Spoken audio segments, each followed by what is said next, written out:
the weird circle. In this cave by the restless sea, we are met to call from out of the past stories, strange and weird. Bellkeeper, toll the bell, so that all may know we are gathered again in the weird circle.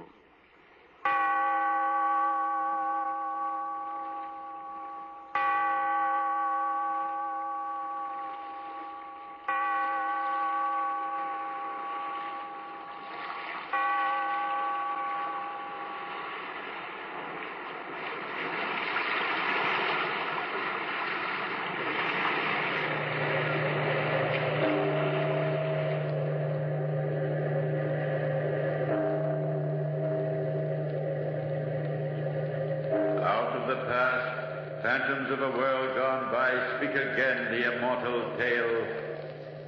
The burial of Roger Malvin.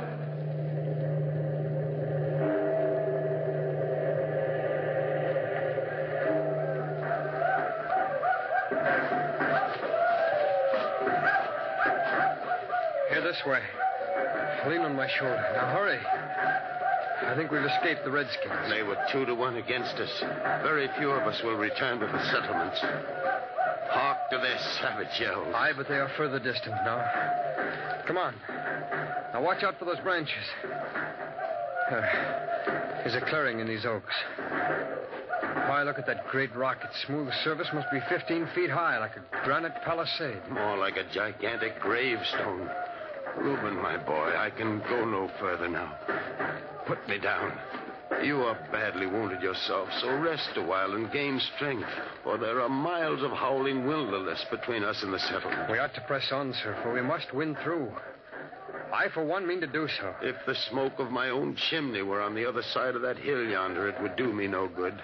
The Indian bullet was deadlier than I thought. Oh, nonsense. An old hunter like you doesn't give up. Now, come along. No, lad, no.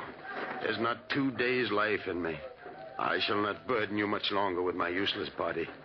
And when I die, you can bury me here and mark my name, Roger Malvin, on this granite headstone. Wait, sir, wait. I have an idea. There were other fugitives from the fight. They must have carried the news to the settlements, and by this time parties will be out searching for survivors like us. Yes, there was one dirty coward who ran away in the beginning of the fight. He most probably made good speed home. Every man on the frontier will shoulder his musket at the news and set out on rescue parties. You give me courage, lad. One of them may find us here at any time. Oh, not us, sir. Not here, for I mean to go in search of rescue. He travels best who travels alone. Reuben, you're not going to leave me here wounded and alone. The Indians will scalp me. Well, the Indians are far off by now. But there are wild beasts in these mountains. You have your hunting knife. I shall die of thirst. Here is my powder horn now filled with water. I'll leave it with you. I have loved you like a father, Reuben Bourne. And you would desert me in this trackless wilderness, leave me as food for the buzzards. And what about Dorcas, my dear daughter, whom you profess to love? Will you dare meet her eye? She will ask the fate of her father, whose life you promised to defend with your own. Wait, old man. I would give you my life if its sacrifice would do any good. It is the fever that makes you rave so. Listen to me. I'm going for help. I shall return, and with the rescue party. There's no hope for either of us if I stay here with you. And Dorcas would be desolate indeed if neither of us returned. Forgive me, boy. I was thinking only of myself. But you will come back. Of course, of course. See, here are roots and berries that I've gathered, and here is the water. Now I'll mark this place if I can just climb the rock and bend down this young oak. There is just such a sapling growing at my front door at home. Remember? Aye. Yes, they are alike. While you are gone, I shall pray to see my own home again. There. It's done. I've bent it down. Now on the topmost branch, I'll bind my kerchief, and by my blood that stains it, I vow to do my best to save you. But, Reuben, you may not meet a rescue party until it is too late for me, and the Indians war on the dead as well as on the living, so swear to return. When you are strong again, return to this wild rock and lay my bones in a grave and say a prayer over them. Oh, I do. I most solemnly swear to return, and if it's too late, see that Roger Malvin has a proper Christian burial. It is enough. God speed you. Reuben. Aye? Reuben. What is it? Before you go, Raise me. Let me lean against the rock. My face will be turned towards home, and I shall see you a moment longer as you disappear in the forest. There. Now I swept together a bed of these dry leaves. Is that comfortable? Then farewell, sir, till we meet again. One last hand clasp, Reuben. Now go, and go quickly.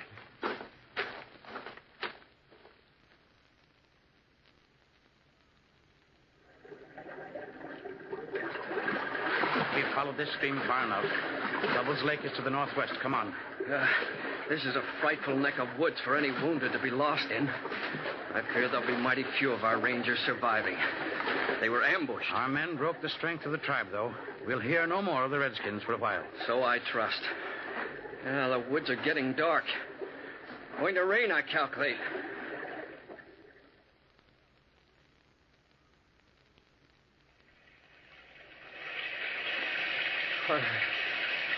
I'm so weak. I keep falling. I must get up. Get up. I'm lost. There's no sun, only this rain. It's so dark. I don't know which way to go. No food. I'll die here. I'll die, too, but I'm young and I want to live. Both of us will die alone in this awful solitude. Roger Malvin and I. The buzzards will pluck at our flesh. He said so. Ghastly features of death are grinning at me back of every tree. I said I'd go back to him. I can't go back. I won't go back. Anyway, he's dead by now. Aye, that's it. He's dead, and I buried him. I'll tell them that I buried him. Who's to know? But I won't go back. I won't go back.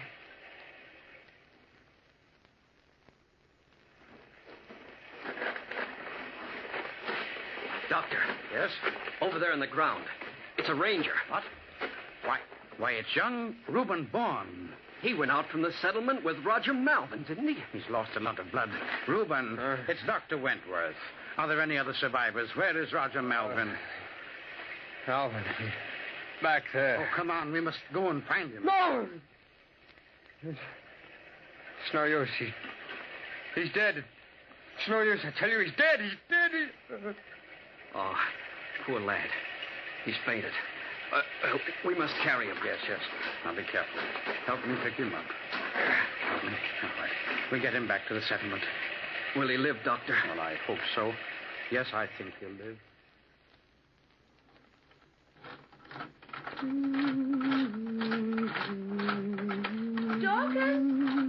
Dorcas! Why, Ruth, good morning. I hear they've brought Reuben back here. Yes, last evening. Wasn't it wonderful? But he's very sick. It's a great task for you, Dorcas, to nurse him back to health. It's my privilege. Has he said anything about my Silas? Or about any of the other men? No. No, not even a word about my father. Dorcas, I'm so afraid. Don't worry. The search parties are still bringing in many of the wounded. But not my good man. Oh, why did we ever come to the frontier? I'm not fit to be a settlement wife. I can only think of Silas in captivity or in death. Now, Ruth, you mustn't talk so. When Reuben is better, he will have news. Is he still out of his head? Yes, he raved about wild beasts. He must mean the Indians. I suppose so. We're lost. Oh, Ruth, I must go to him. Can't I help? Reuben. What is it, Reuben? I'm here. Find the sapling. I'll get some well water to bathe his head. And drive off those buzzards. There are no buzzards, Reuben, dear. Foxes. Red foxes. I'm thirsty. I'll die of thirst. No, Reuben, you won't die of thirst. Here's some water. You're safe now with me. With Dorcas Malvin. Malvin. Scalp the dead. No. Reuben.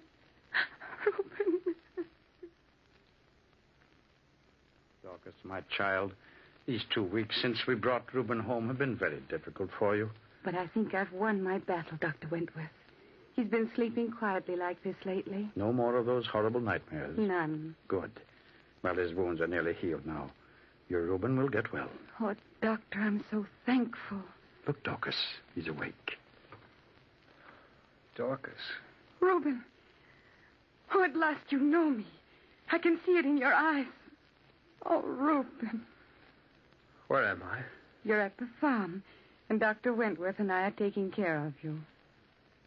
How long is it since the fight at Lovel's Pond? And the fight was early in May, my boy. And it's now the 20th. My father, Reuben. What of my father? Roger Malvin was badly wounded, Dorcas. He told me not to burden myself with him, but naturally I would not leave him. I helped him all I could, and for 3 days we struggled homeward together. Oh, Reuben. You gave him your strength, and you were wounded and bleeding yourself. And at sunrise the 4th day, I saw that his life was fast ebbing away. He died. I marked the place where I buried him. With your poor, weak hands, you dug a grave for my father. I did what I could. There is a noble tombstone above his head. Oh, I would to heaven I slept as soundly as he. Well, there's no need to thank me, Reuben, lad, for letting you visit me these few weeks. Your health is much better now. But now, let's not dwell on these past tragedies, Reuben. You have your own life to live, and a mighty life it'll be when you're married to our sweet Dorcas. And you approve of her choice? With all my heart. And I know that this marriage was the great wish of my old friend, Roger Malvin. I'm not sure of that. What have I to offer, Dorcas, except my love? Your stout heart and strong shoulders will be badly needed on the farm. Roger's properties are about the largest and most prosperous in the colony. You two can work out a marvelous future. There he is, Ruth, sitting out in the sun with Dr. Wentworth, my husband-to-be. Oh, he's so handsome, and he looks so well. He is well. Aren't you, Reuben, dear? Oh, Dorcas, my sweet. Oh, come and join us, girls. Hello, Mistress Ruth and Dorcas. You're a picture to the eye. Oh, Doctor. We were just saying how healthy you look, Reuben. Well, how can I help it? How can I help but be well after the wonderful nursing that Dorcas gave me? But you've been through so much, wounded and exhausted. Why, you dug a grave Ruth, and please. No more of that. Why, everyone says it was so good of you to risk your own life to save Mr. Malvin from dying alone and unburied. Will you stop?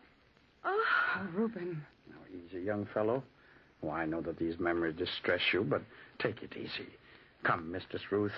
I think that you and I can leave this future bride and groom alone, eh? oh, yes, Doctor. He certainly is modest about his bravery. Ruth didn't mean to annoy you, Reuben. Dear one, I'm sorry I grew angry, but I hate to talk of your father.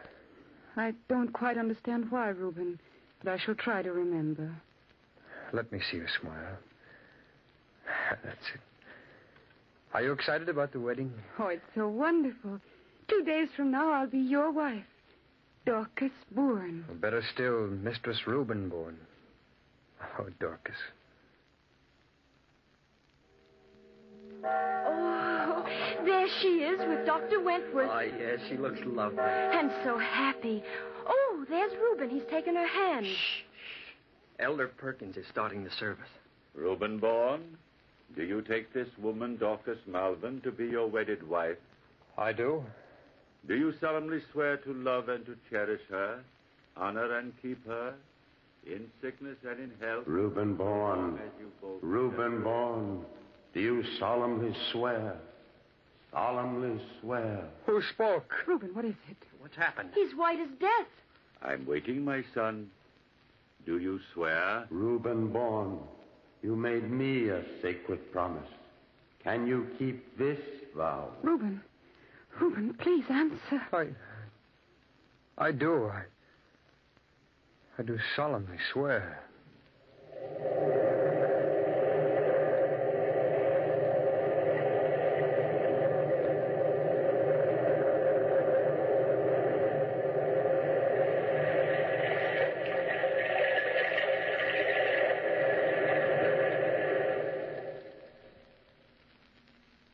No, Dr. Wentworth, I cannot intercede again for Reuben Bourne.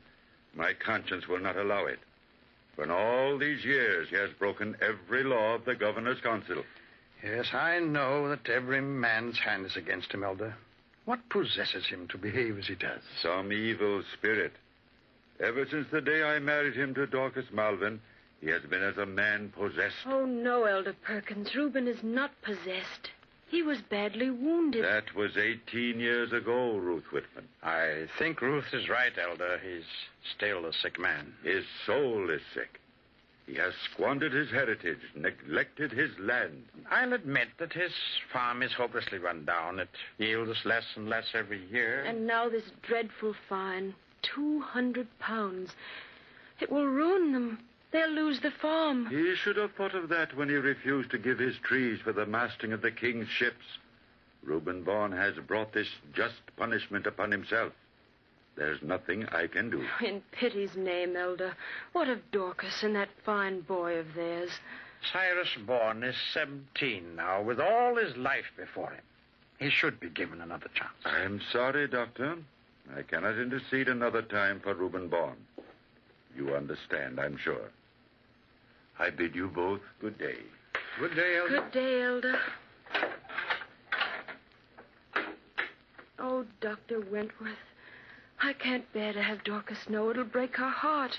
And I don't relish the task of telling young Cyrus. He's in there in my library, waiting to hear the news. I shall have to call him. No need, sir.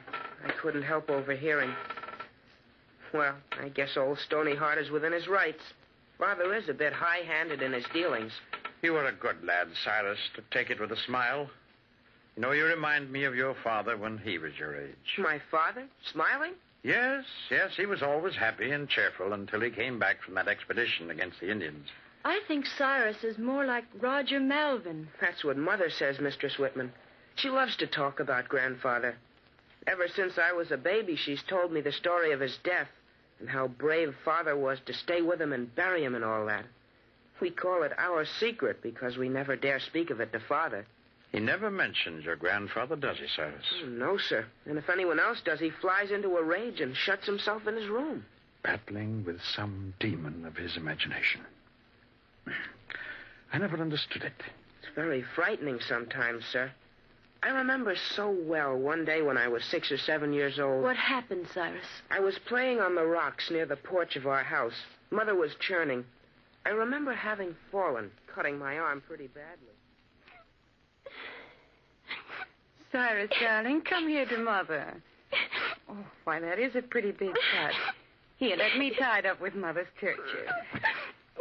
Now, there. That will stop the bleeding. You're a brave boy not to cry. My father didn't cry when he fought the Indians. No, little son, he didn't. See, Mother? I got blood all on me just like he had. I'm going to pretend I'm big and brave like Father was. Yes, dear. And can I dig a great big grave? Oh, Cyrus, I don't think you... Right by this little sapling? Well, if you do not hurt it, it was your grandfather's favorite tree. And I'll find a stone, a great big stone. Funny boy. What a strange game for him to play. Dorcas? Dorcas, where are you? Here in front of the house, dear, watching Cyrus. Oh, Reuben, did you sell the grain? The fools fined me 50 pine tree shillings for overcharging. Oh, Reuben, dear, you overcharged them again. I begged you not to. Father! Father, see? My hand's got all blood on, just like yours did. What, Cyrus? What's that? What are you doing? Digging Grandfather's grave. Oh, by heaven. Under the sapling, see? Come see, Father, come see. My own son taunting me. Where's my axe? Don't hurt the boy, Reuben. Cyrus, come here. Out of my way, boy. This sapling would stand no longer. Reuben, no. Oh, beautiful young oak tree. Reuben, stop. Father's tree. Blast your father's tree. This will be an end to it. Yes, Reuben Bourne. You destroy this sapling. But try as you will, you can never destroy your memories. Mother, I'm scared. Look at Father. What's he staring at? I don't know, little son. I don't know. I remember when your grandfather planted that young oak. That's an unbelievable story, Cyrus. No wonder it's haunted you. Father is queer, but don't forget we've had lots of fun together. Hunting and fishing and such things. But I'd better stop talking so much and ride on home to tell the news. Mother will be terribly unhappy. Not while she has you, Cyrus. You're a fine boy. Mistress Whitman, I think you're prejudiced, but thank you just the same. Goodbye to you both. Carry my love to Dorcas. Goodbye. Goodbye, boy. God bless you.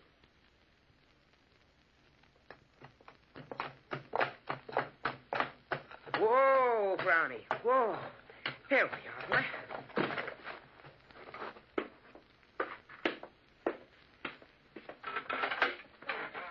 Father! Mother! I'm back. It's Cyrus, Reuben. Oh, what news? Cyrus, what news? And what did the great governor's council say? No hope, Father.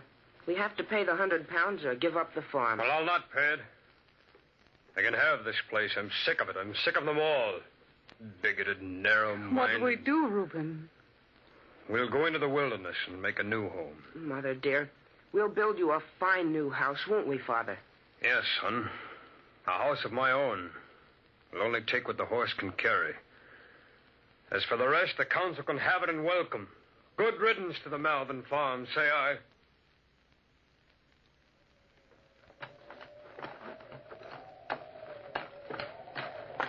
Father, for the last 2 days, we've not been following the Blaze Trail. I know where we're going, Cyrus. Yes, sir, but I mean the new grants lie due west. I know they do. I can show you the trail. You're a good woodsman, son, but I shall show you the way. I know where we're going. But when we're heading too far... Enough! Do you object? No. Our journey will be longer and more exciting this way. Look, Reuben, wouldn't this be a good place to make camp? By this stream. And see, that fallen log can be our dining table. Aye, I think you're right, Dorcas. And there's plenty of dry wood for our fire. Well, I'll gather the wood. You two had better hunt some game for our supper. I'll bring you some partridge and wild turkey and maybe a deer. My brave young hunter. But don't go too far from camp. Coming, Father? Aye, son. Reuben, wait just a minute. Aye, what is it? I wonder if you remember that this is the 12th of May.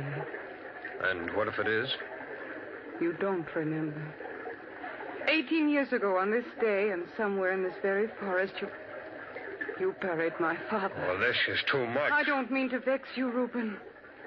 But this wilderness brings back memories that for some reason you will never talk about. Dorcas, for the last time, will you please stop talking of your father and of his death? Yes, of course, Reuben. But I did so hope you remembered. Come back as soon as you can, and good hunting, Reuben.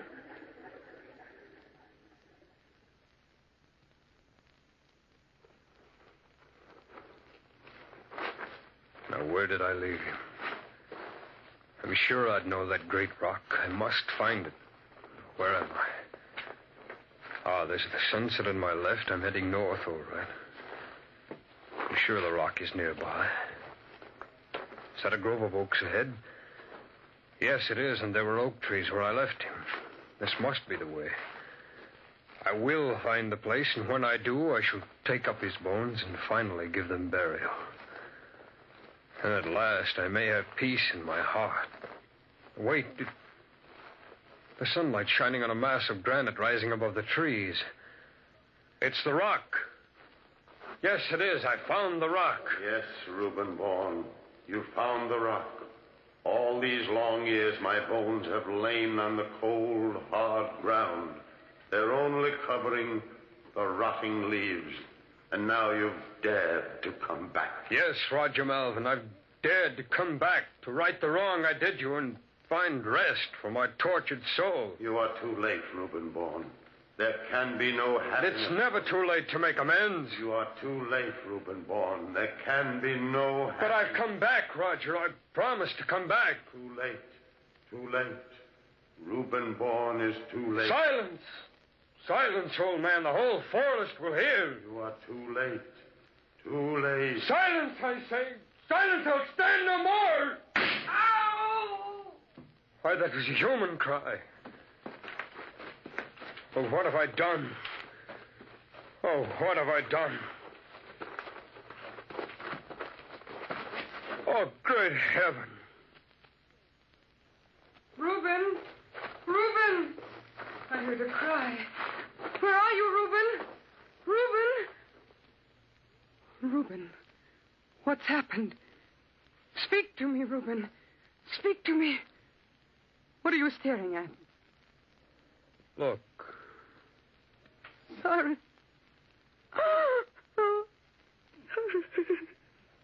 Yes, Dorcas. I have killed our son.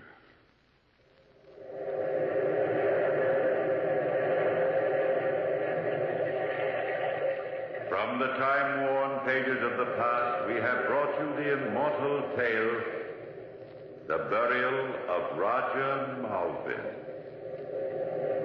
Bellkeeper, toll the bell.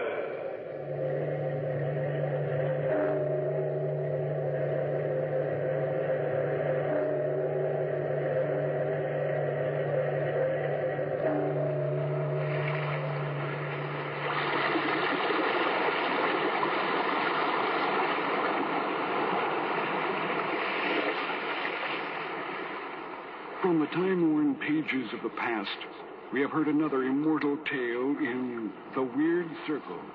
Bellkeeper, toll the bell.